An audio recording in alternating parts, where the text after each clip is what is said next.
예수님은 이 땅에 오셔서 죽은 자를 3번 살리시게 됩니다. 첫 번째는 나인성 과부의 아들을 살리시게 되죠. 아들이 인생의 전부였는데 그 아들이 죽음을 당합니다. 그것도 갑작스럽게 죽음을 당합니다. 너무 슬피 울고 안타까워하는 나인성 과부를 향해서 우리 주 예수님께서 은혜를 베푸시게 되죠. 그래서 상해를 메고 가는 상황 속에서 우리 주님이 살려주시는 은혜가 있었다는 것입니다. 두 번째는 회당장 야이로의 딸을 우리 예수님께서 살려주시게 되죠. 회당장이었다라고 하는 그 직책이 의미하는 것은 사교의 책임자였던 예수님을 만나기가 쉽지 않은 거죠.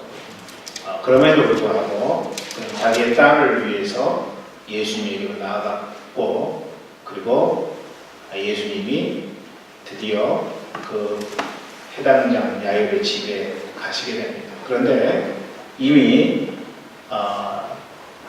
야이로의 딸은 죽었었죠. 예수님이 뭐라고 말씀하십니까? 소녀가 잔다라고 이야기하니까 죽은 지 이미 됐는데 예수님이 잔다고 이야기하니까 사람들이 비웃게 됩니다. 그런데 예수님이 그 소녀에게로 가서 달리다 쿰이라고 이야기하시면서 소녀를 일으키게 되죠. 소녀가 자다가 일어나는 것처럼 그렇게 생명을 예수님으로부터 받게 됩니다. 마지막에 오늘 본문의 베다니에 사는 나사로를 살린 것입니다. 예수님 나사로를 살리셨습니다. 베다니라고 하는 지명은요, 예루살렘에서 동쪽으로 약 3km 떨어진, 그러니까 예루살렘 그 가까이 있는 위성도시처럼 형성된 도시입니다. 요르단 동쪽 지역에 있는 이 베다니, 이 지명의 뜻이 뭐냐면요, 고통의 집, 공공의 집이라는 뜻이 있습니다. 그러니까 베다니 그러면은 그 지역은 굉장히 암울한 뉘앙스를 풍길 수 있는 그런 땅이죠. 마치 이제 우리 70년대, 80년대 지나면서 산동네, 판잣집, 음성 꽃동네 이런 거 하면은 굉장히 불우하고 어렵고 힘든 사람들이 모여 사는 곳. 그래서 거기에서 살고 있다고 하면은 절대로 축복된 은혜가 주어지지 않을 것 같은 그런 것. 바로 베다니에 사는 나사로 가족도 그런 상황 가운데 처해 있었다는 것입니다. 이 베다니에서 오빠 나사로, 그리고 언니 이 마르다, 그리고 막내 마리아가 살고 있었습니다. 부모가 소개되지 않고 있는 걸로 봐서는 이들이 살다가 부모가 일찍 돌아가셨든지 아니면 천혜의 고아였든지 그것은 알 길이 없습니다만은 이들은 어쨌든 부모가 없는 그런 남매가 3명 살고 있었던 그런 삶이었습니다. 이들의 삶의 조건을 보면은요, 행복하지 않습니다. 결코 행복할 수가 없습니다. 나사로는 병들어 있었고, 그리고 그 가정은 굉장히 가난한 가정이었습니다. 정말 째질 정도로 가난한 그런 가정. 그러니까 말 그대로 그들의 가정은 아픔의 현장이었고 가난의 현장이었던 것입니다. 여러분, 이 중복의 고통 현장을 보면서 우리는 한 가지 의문을 갖게 되는데, 왜 예수님께서 이들 나사로 가정에 병도 치유해 주시고 은혜도 주셔서 가난을 벗어날 수 있게 만들지 아니하셨는가라는 것입니다. 예수님의 친구인데, 친구라면 예수님께서 그런 놀라운 은혜를 허락하시면 얼마나 좋겠냐는 것이죠. 그런데 그런 은혜와는 상관없이 지금 나사로 가정은 나사로는 죽을 위기에 처해 있고 그리고 그를 치료할 어떤 재산도 갖고 있지 아니한 마르다 마리아는 궁핍함에 지금 지쳐 있다는 것입니다. 왜 예수님께서 그들에게 병을 고쳐주지도 아니하고 가난을 면할 수 있는 은혜도 주시지 않았을까? 이 의문은요, 우리말로 이런 것입니다. 하나님 돈 주세요. 병든 자를 고쳐 주세요. 반듯한 직장도 주시고요. 만약에 예수님이 나를 사랑하신다면요. 여러분, 우리는 하나님이 나를 사랑하시는 까닭에 내가 기대하는 것, 내가 원하는 것, 내가 소망하는 것, 내가 바라고 싶은 것, 그거 주셔야만 그 하나님 진짜 나를 사랑하는 하나님이다 이렇게 생각할 때가 많이 있죠. 하나님 영광을 위해서 내 원하는 대로 하실 수 있는데 왜 하나님은 그렇게 안 해주시느냐는 거예요. 여러분 지난 한 주간 동안에도 여러분 나름대로 하나님께서 해주기를 원하는 것을 간절한 마음으로 기도했을 거예요. 너무 힘들어요. 하나님 응답해 주세요. 하나님 권능으로 역사해 주세요. 왜 내 삶 가운데 이런 시간이 오래 계속되고 있습니까? 여러분 우리가 그렇게 하나님 앞에 이야기할 수 있다는 것입니다. 마치 내 원대로 되지 않는 것이 예수님이나 하나님께 책임이 있는 것처럼 우리는 그렇게 이야기한다는 거죠. 말라기 1장 2절 상반절을 보면은 이런 말씀이 기록이 되어 있어요. 우리 말씀 읽어볼까요? 말라기 1장 2절 말씀입니다. 시작. 여호와께서 가라사대 내가 너희를 사랑하였노라 하나 너희는 이르기를 주께서 어떻게 우리를 사랑하셨나이까 하는도다. 말라기 선지자가 당시 이스라엘 백성들에게 이야기했던 것은 뭐냐면은 여호와께서 내가 너희를 사랑한다. 그러니까 이스라엘 백성들이 한 응답이 뭐냐면은 하나님이 우리를 사랑한다는 증거가 어디에 있습니까? 이렇게 이야기한 거라고요. 우리가 똑같죠. 이스라엘 백성들도 하나님 나를 사랑한다는 증거가 하나도 보이지 않는데 나를 어떻게 사랑하십니까? 그 말은 무슨 말이에요? 하나님 나를 사랑하지 않는다는 거죠. 하나님이 나를 사랑한다면 내 인생 가운데 있어야 될 것 필요한 것들을 공급해 주시는 하나님으로 역사하셔야지 내가 원하는 걸 하나도 주지 아니하고 하나님은 왜 나를 사랑하신다고 말씀하십니까?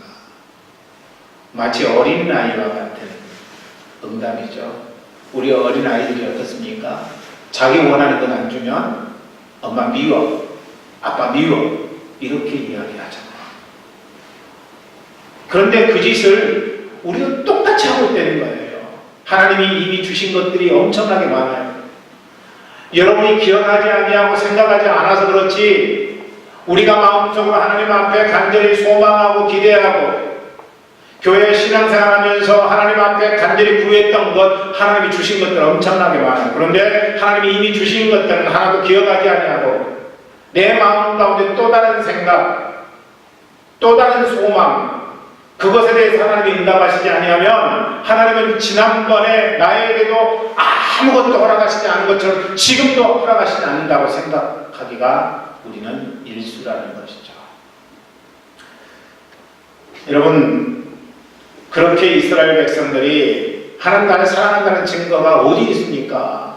하나님 나를 사랑하지 않아요. 이렇게 이야기하니까 하나님이 말씀하십니다. 1장 2절 하반절의 말씀에서 이렇게 답변하죠. 읽어봅니다. 시작. 나 여호와가 말하노라 예서는 야곱의 형이 아니냐 그러나 내가 야곱을 사랑하였고 하나님의 말씀은 야곱을 사랑했다고 이야기합니다.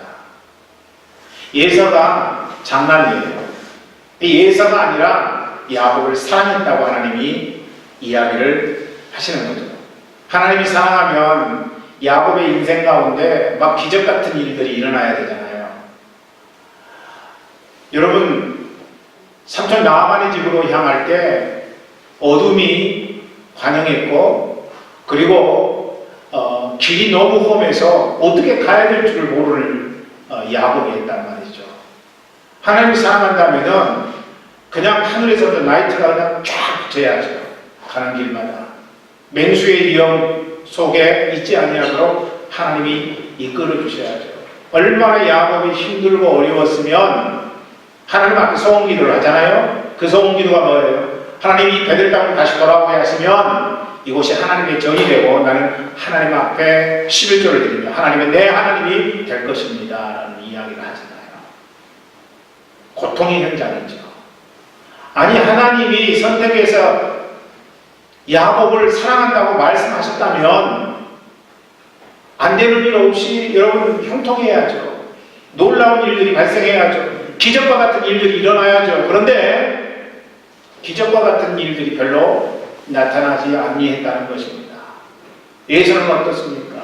예서는 여러분 장자로서 아버지 이삭으로부터 모든 재산을 다 물려받았어요. 이삭이 축복하면서 예서가 머리 들고 나도 좀 축복해 주십시오 라고 이야기를 하는데 아버지 이삭이 야곱에게 다 축복했기 때문에 너에게 더 이상 축복할 것이 없다 이렇게 이야기를 하잖아요. 여기서의 축복은요 영적인 축복입니다. 물질적인 축복이 아니라 영적인 축복이에요. 그러니까 아버지 이삭이 더 이상 줄 것이 없다는 것은 이미 영적인 축복을 모두 다 야곱에게 부어줬기 때문에 너희에게는 줄 것이 없다는 거예요. 그러면서도 이 이삭의 모든 재산을 누가 물려받았느냐? 에서가 물려받은 거예요. 그러니까 에서가 이 땅 위에서 떵떵거리며 살 수 있었겠죠. 여러분 에서가 얼마나 대단한 사람인가 보세요. 야곱이 야곱과 왔다는 이야기를 듣고 에서가 사조직으로 기르던 400명의 군사를 야곱을 죽이기 위해서 왔다는 거 아닙니까? 이거 엄청난 거예요. 사병을 그가 컨트롤할 수 있는 능력을 갖고 있었다면 그가 어마어마하게 부자요 거부였다는 사실을 우리는 생각할 수 있습니다. 세상 시각으로 보자면은 하나님이 선택하고 야곱에게 해준 것 별로 드러나지 않아요. 그러니까 야곱의 고백은 무엇입니까? 엄청나게 고생하잖아요. 삼촌 라반에게 속고 속이는 그런 상황이 계속되고 삼촌 라반의 집을 향해서 간 순간부터 한순간도 야곱은 평안한 삶을 산 적이 없습니다. 여러분 하나님을 믿으면서도 그의 인생 가운데 엄청난 고생이 다가와요. 이방 땅에서 그는 말할 수 없는 고통을 경험하고 야곱이라는 사람이 승부욕이 원래 강하지 않습니까? 뿐만 아니라 그가 성격도 그렇게 좋았던 것은 아닙니다. 그래서 사기치고 거짓말하고 사람 후리는 일들을 많이 했는데 결코 굽혀지지 않는 삶을 살았던 야곱 아니겠습니까? 그래서 그는 인생 살면서 고생 무지무지하게 많이 하게 됩니다. 요셉의 인도로 말미암아 애굽에 이주한 후에 바로에게 야곱이 자기가 얼마나 많은 고생을 했는가를 간증하는 장면에서 우리는 그의 고생이 보통 대충의 고생이 아니구나 하는 사실을 발견하게 됩니다. 창세기 47장 9절 말씀을 읽어보죠. 이렇게 야곱이 고백합니다. 시작. 야곱이 바로에게 아뢰되 내 나그네 길의 세월이 130년이니이다. 내 나이가 얼마 못 되니 우리 조상의 나그네 길의 연주에 미치지 못하나 험악한 세월을 보내었나이다 하고, 여기서 험악한 세월이라는 뜻은 뭐냐면은 죽을 만큼 고통스럽다는 거예요. 의미가 험악한 세월이라고 하는 것은 죽을 만큼 내가 고비를 넘겼습니다. 이런 뜻이 담겨져 있는 단어라는 것입니다. 이게 야곱을 사랑한다는 하나님 사랑입니까?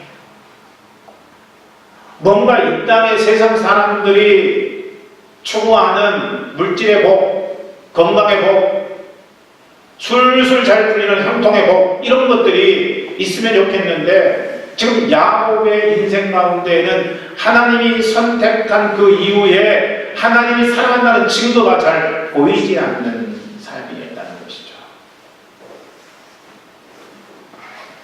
하나님이 이삭을 통해서 야곱에게 부어주신 복은요, 세상 사람들의 복이 아니에요. 그건 다시 한번 여러분에게 말씀드리지만 영적인 목이에요. 부어줄 수 없다. 야곱에게 다 부어줬기 때문에 내에서 너에게는 부어줄 수 없다. 이 말은 무슨 말이냐면은 하나님이 야곱을 예수님의 계보로 삼으셨다는 이야기입니다. 야곱을 예수님의 계보로 삼으셨기 때문에 예서에게 부어줄 그런 축복을 얻는 거예요. 당연한 것입니다. 막 야곱을 통해서도 예수를 통해서도 예수님이 나오는 법은 없기 때문에 그렇습니다. 아브라함의 하나님이 이삭을 통해서 야곱을 통해서 자자손손 이어져서 결국 예수님까지 오는 영적인 축복의 통로가 바로 야곱으로 삼았기 때문에 그렇다는 것이죠. 우리는 여기서 하나님 사랑을 내 원하는 것을 주는 것으로만 착각하면 안 된다는 사실을 발견하게 됩니다. 여러분, 그것은 온전한 하나님의 축복을 알지 못하는 것입니다. 하나님은요, 때때로 우리가 원하는 것, 우리가 기대하는 것, 우리가 소망하는 것, 우리가 바라는 것, 우리가 이루어졌으면 하는 것, 그것 하나님 주시지 않을 때가 많이 있습니다. 왜 그러냐면요, 죽을 것에 뛰어드는 아이에게 부모가 그렇게 하지 않도록 막는 것처럼 하나님도 동일하게 우리를 향해서 그렇게 하신다는 것입니다. 여러분 자녀가 원하는 것은 다 주고 있습니까? 엄마 이거 주세요, 저거 주세요. 달라고 하는 대로 여러분 다 주나요? 안 주잖아요. 그래서 간섭하기 시작하죠. 이건 안 된다. 이렇게 하면 큰일 난다. 이렇게 간섭하기 시작하면은 아이는 이 간섭이 싫습니다. 왜 그래요? 그게 인간의 본성이기 때문에 그래요. 간섭하는 것 싫어합니다. 그래서 나이가 조금 들면은 그렇게 간섭하는 부모를 향해서 꼰대라고 이야기하잖아요. 예. 잔소리. 아주 징그러운 잔소리하는 그 부모에 대해서 생각을 나눈다는 것입니다. 우리의 삶도 이와 똑같아요. 본성은요, 예외 없이 죽음으로 달려들어요. 우리의 본성을 다시 한번 말씀드리지만은, 우리의 본성, 우리의 자아는요, 우리를 어디로 이끄냐면요, 죽음으로 이끌고 만다는 것입니다. 심판으로 달려가게 만드는 거예요. 하나님께서 우리를 하고 싶은 본성대로 내버려 둘 수가 전혀 없다는 것입니다. 우리의 본성대로 살면은 우리는 죽음과 심판 가운데로 빠지기 때문에 그렇게 할 수 없었던 것이죠. 그래서 간섭하기 시작합니다. 우리 인생에 뛰어드셨어요. 좋은 말로 하나님이 우리와 동행하신다 라는 거고, 부정적인 말로 하면은 사사건건 태클을 거는 하나님으로 하나님이 우리의 삶 가운데 들어오셨습니다. 그 결과 우리의 삶은 힘들어지기 시작합니다. 기적이 많은데 그런 것 안 주시고 이상한 것만 주시는 거죠. 그래서 하나님과 끊임없는 갈등이 시작됩니다. 예수 믿어보았더니 별 볼 일 있어요? 별 볼 일 없어요? 네? 별 볼 일 있어요? 별 볼 일 없어요? 많은 사람들이 예수 믿어봤는데 별 볼 일 없대 이렇게 이야기합니다. 별 볼 일 없는 예수. 달라는 것 안 주고 하고 싶은 것 되게 하지 않고 기껏 한다는 것이 교회에 와서 큰 소리 한번 치고 기도 한번 하는 것입니다. 아하, 예수 믿는 것도 별것 아니구나 이렇게 생각한다는 것이죠. 여러분, 그것이 예수를 배도한 사람들만의 이야기입니까? 오늘 얘기하는 여러분 다릅니까? 아니, 저도 목사인데 하나님이 달라는 걸 안 주면은 막 마음에 심통이 생겨요. 어떻게 하나님이 이럴 수 있습니까? 사역 감당하라고 이야기해요. 어떻게 하나님이 이럴 수가 있습니까? 어떻게 사역하라고 하나님 이거 안 주시나요? 이렇게 이야기할 때 많은데 여러분 안 그래요? 그게 우리의 모습이죠. 그런데 우리는 알아야 합니다. 우리가 이 땅 살면서 뭐 달라고 하면서 그거 얻는 것보다 더 큰 것은 뭐냐? 우리에게는 예수 믿는 것처럼 더 큰 특권, 그것은 없다는 것. 이걸 우리가 알아야 된다는 것이죠. 이 특권은요, 자아를 포기하면 포기할수록 더 빨리, 더 많이 누릴 수 있습니다. 이걸 잘 모르니까 마르다와 마리아처럼 이렇게 이야기합니다. 왜 주님이 가난을 명쾌해 주시지 않냐고. 왜 오빠 나사로의 병을 치유해 주시지 않지? 이게 우리의 모습일 수 있어요. 주님이 조금만 빨리 오셨더라면 우리 오빠가 죽지 않았을 텐데. 주님 죽은 지 나흘이나 됐습니다. 이제 와서 뭘 어떻게 하려고요? 여러분, 마르다와 마리아가 했던 이야기를 우리가 곰곰이 묵상하고 생각해 보면은 그 속에 나타나는 것은 뭐냐? 원망이에요. 원망, 섭섭함, 서운함, 그리고 예수님에 대한 실망, 이런 것들로 가득 차 있다는 것이죠. 우리도 인생을 살면서 예수 믿으면 믿을수록 믿어지는 것이 아니라 예수님에 대한, 하나님에 대한 낙심과 원망함이 가득 찬 볼멘소리를 할 때가 많이 있습니다. 그러나 주님의 나사로 살릴 계획을 알았어도 그렇게 응답했을까요? 아닐 것입니다. 마르다와 마리아가 예수님이 나사로를 살릴 것을 분명히 확신하고 믿고 있었다면 예수님이 오셨을 때 그렇게 볼멘소리하면서 자기 마음속에 있는 실망감을 드러내지는 않았을 거라는 것이죠. 우리는 이미 주님께서 우리를 살려주실 것을 성령을 통해서 확인한 사람들입니다. 나사로는요, 오고 오는 세대 그리스도인들을 예표하는 사람이고요.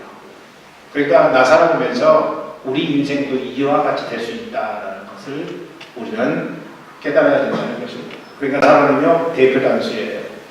모든 사람을 대표하는 단수라는 것이죠. 아니, 모든 예수 믿는 사람들을 대표하는 대표 단수라는 것이죠. 아담이 이 땅의 사람들을 대표하는 대표 단수이듯이 나사로는 부활의 영광에 참여해야 될 모든 예수 믿는 사람들, 그런 사람들을 예표하는 대표 단수라는 것입니다. 그러므로 나사로가 산 것은 우리가 살았음을 증언하는 거예요. 오늘 예수 그리스도를 믿고 구세주와 주님으로 영접한 하나님의 백성들은 나사로와 같이 영광의 부활에 참여하는 은총을 소유하고 있는 사람들이라는 것입니다. 그래서 나사로에게 주님이 무덤 앞에서 외칩니다. 나사로야, 나사로야, 나오너라. 그러니까 나사로가 배로 동해면체로 나오게 됩니다. 부활의 생명력. 이것 외에 우리가 무엇을 말을 할 수 있게 되냐는 거예요. 이와 같이 예수 믿는 일에는요, 무엇과도 비교할 수 없는 생명이 있다는 것입니다. 그것이 우리 앞날에 올 영광이라는 거예요. 그래서 우리 주님께서는 뭐라고 이야기하십니까? 마르다 마리아에게 믿으면 영광을 보리라. 여러분, 그 영광이 지금 여러분 눈에 아직 보이지 않습니다. 가려져 있어요. 언제 그 영광이 보이는지 우리는 알 수 없습니다. 그러나 마지막 때가 되면 나사로처럼 여러분은 주님의 영광에 참여하는 자가 될 것입니다.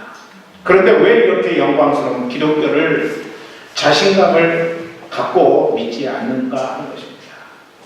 누가 하나님의 생명과 풍성한 삶을 가르쳤습니까? 여러분, 그건 다른 것 아니죠. 바로 우리 생각입니다. 하나님 영광을 기껏 생각해봤자 이 땅에서의 형통이라고 생각하며 사는 거죠. 그러니까 내 인생이 조금 형통하면 교만해지고, 내 인생이 자꾸 꼬이고 문제가 발생하면 사망의 음침한 골짜기와 같은 삶을 경험하는, 그게 예수 믿는 사람들의 삶의 모습이라면 잘못되어도 한참 잘못된 구조 속에 있다는 것이죠. 그러므로 예수 믿으면서도 하나님의 상관없는 형통을 위해서 부지런히 뛰어다니는 인생, 그것은 우리 그리스도인의 삶으로서 하나님이 기대하시는 삶은 아니라는 것입니다. 잘 될 때에는 괜찮은데 안 될 때에는 신앙이고 뭐고 다 때려치우고 싶은 마음, 이것이 예수 믿으면서도 내 길을 가는 우리의 솔직한 모습입니다. 하루에 몇 번씩 갈등이 있는지 몰라요. 내 뜻대로 안 되면, 내 생각대로 안 되면.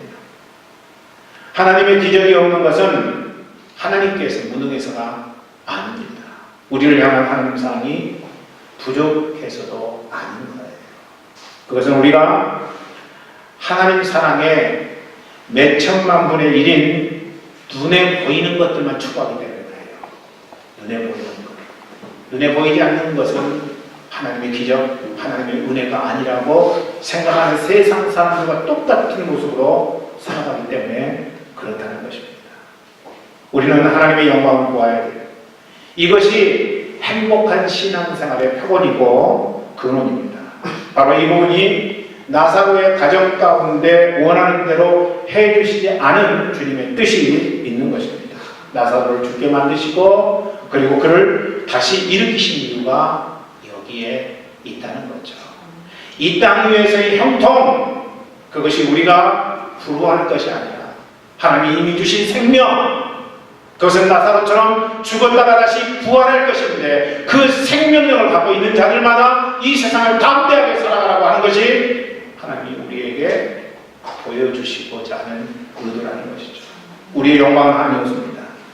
그렇기 때문에 우리가 하나님께 달라고 하는 것마다 얻을 수 있다면 그건 축복이 아닌 저주라고 생각을 합니다. 하나님 이거 주세요. 하나님 이거보다 더 큰 거 주세요. 하나님 이거보다 몇 배로 더 큰 거 주세요. 우리의 영광, 우리의 탐욕에 젖은 삶이에요. 하나님이 주셔도 만족함이 없는 삶.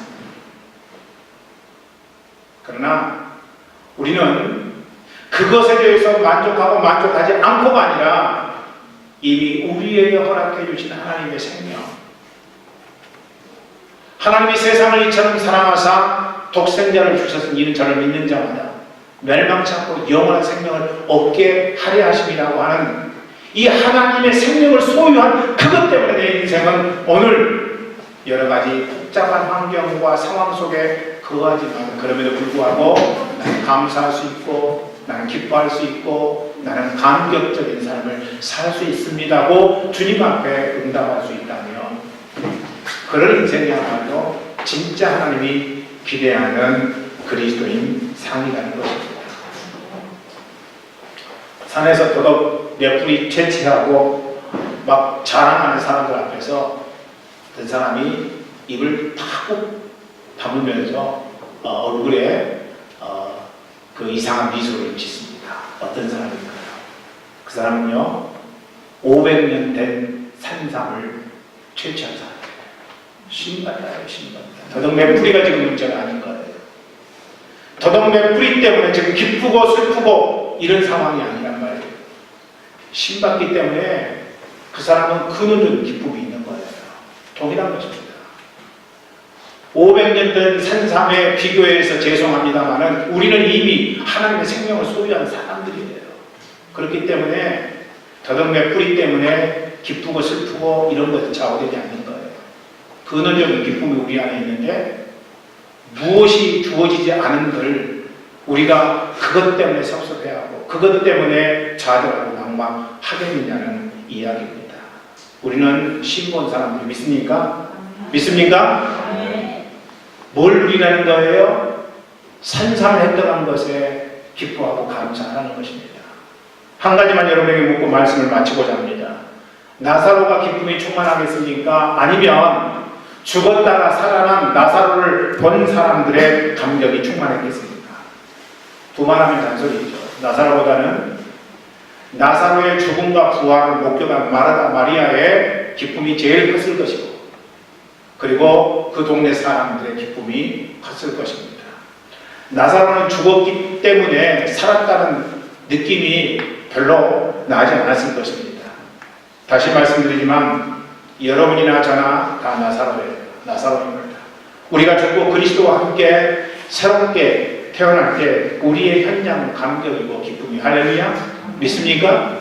우리가 죽었다가 다시 살아나면 우리의 죽었다가 살아난 것을 본 사람들은 놀라운 하나님의 기쁨을 누릴 수 있게 된다는 것입니다. 여러분 나는 별로 느끼지 못할 수 있어요. 얼떨떨할 수 있습니다. 그러나 구경꾼은요, 나로 인해서 하나님의 영광을 보게 된다는 것입니다. 이게 바로 저는 기적이라고 믿습니다. 하나님, 제 자아가 완전히 죽고 그래서 하나님의 부활의 영광에 참여하는 은총을 제 인생 가운데 허락해 주십시오. 그러면 나를 본 많은 사람들이 하나님은 살아계신 하나님이요, 능력의 하나님이요, 권능의 하나님이신 줄 분명히 믿을 것이라 믿기 때문입니다. 여러분, 그래서 이제 죽어야 되는 거죠. 죽으라고 하면은 싫어해요. 살아 이렇게 이야기를 해야지 좋아하지, 죽어라 그러면은 싫어한다는 것이죠. 그렇다 하더라도 죽어야만 주님 안에서 부활의 영광이 있는 것을 어찌하겠습니까? 미리 땅에 떨어져 죽지 아니하면 하늘 그대로 죽으면 많은 열매를 맺는 원리가 바로 여기에 있는 것이죠. 그래서 여러분, 죽으십시오. 아멘. 우리 다 죽으십시다. 죽어야 돼요. 나사로처럼 죽어야 된다는 것입니다. 오늘의 말씀을 다 하겠습니다. 오늘의 메시지는 딱 한 가지예요. 내 영광 생각하지 말고 하나님 영광 생각하며 살라는 것입니다. 그 일을 위해 우리 할 일은 나사로처럼 죽는 거예요. 죽는 것입니다. 하나님 앞에 이것도 안 주시고 저것도 안 주시고 그것도 안 주시고 요것도 안 주시고 이거 목록 세면서 안 주셨기 때문에 하나님 날 사랑하는 하나님이 아니다. 내 이런 하나님 믿을 필요 있는가?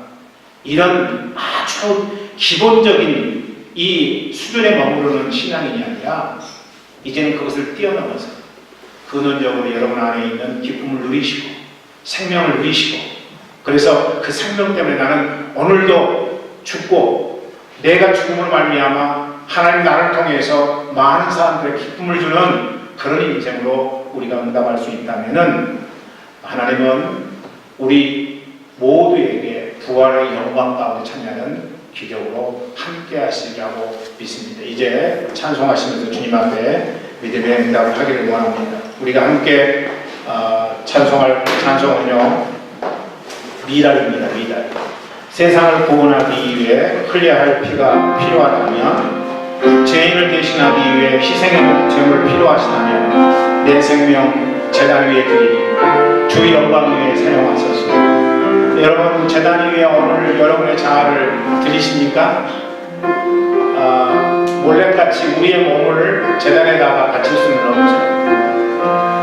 우리는 지금 이 순간에 우리의 마음을, 우리의 자아를 주님 앞에 드리기를 원합니다. 그러면은요, 생명이 또 다른 생명 낳고 주님 볼 수 있다면 나의 삶과 죽음도 아낌없이 드릴 수 있겠습니다. 죽어야 다시 사는 주의 말씀 믿으며 하나님의 미랄 되어서 썩어지겠습니다. 이 원리가 우리의 삶의 현장에 가득 나타나리라고 믿습니다. 이 시간 우리 함께 주님 앞에 찬송합니다. 세상을 구원하기 위해